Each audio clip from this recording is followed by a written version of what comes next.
While the American Revolution created the United States, the Civil War of 1861 to 1865 determined what kind of nation it would be. The war decided whether the United States was to be separated or united, and whether this nation, born of a declaration that all men were created with an equal right to liberty, would continue to exist as the largest slaveholding country in the world.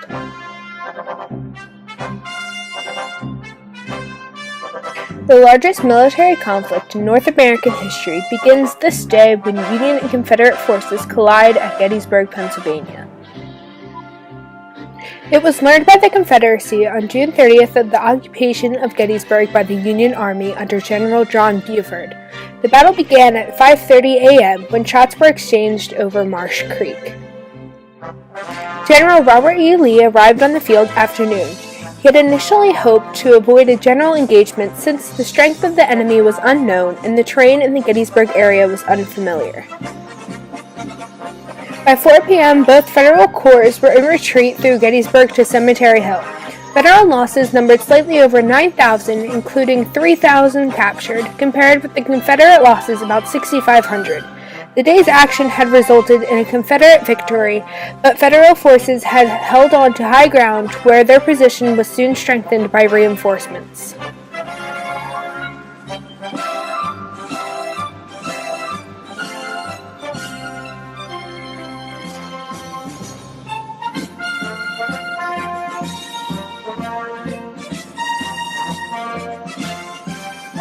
On July 2nd, Longstreet battled against Sickles' III Union Corps.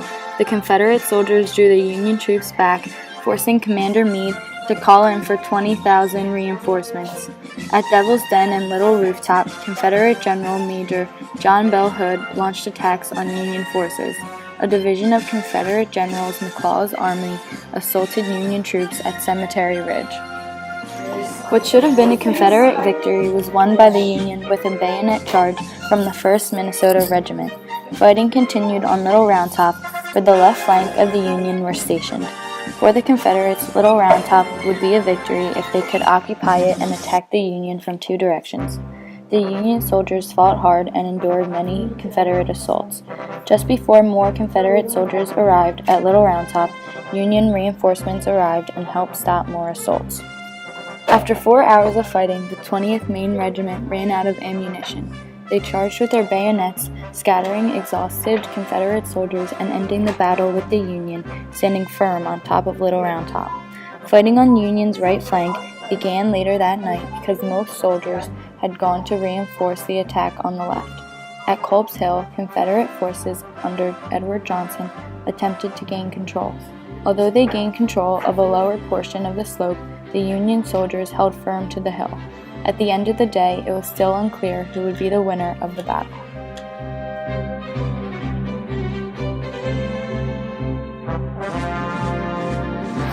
On July 3rd, Confederate leader General Lee saw an opportunity to take Culp's Hill. As a result, he sent men to fight the Union, but to their dismay, the Confederate troops were vastly outnumbered. The number of Union soldiers was intolerable for the Confederate army to withstand. Nevertheless, the Confederates were forced out of the land. Under George Pickett, less than 15,000 soldiers marched to the fields to raid the Union armed forces. General Meade, leading the Union forces, anticipated the Confederate actions, so when Lee attempted to batter the Union defenses, Meade's army responded powerfully.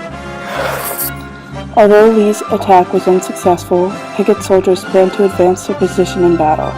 While traveling across an open field, the Union Army hit the Confederates by opening fire onto them behind stone walls. Less than half of the Confederate Army returned to Seminary Ridge.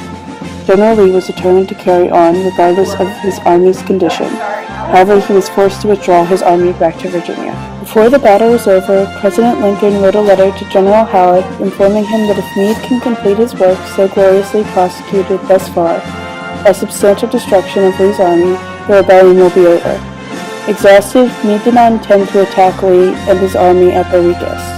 As a result, Lincoln, being pro-Union himself, told Lee that he missed his big opportunity to end the Civil War right then. A reporter of the New York Times regarded the significant altercation, noting that it was the determination of our generals to fight to the bitter end.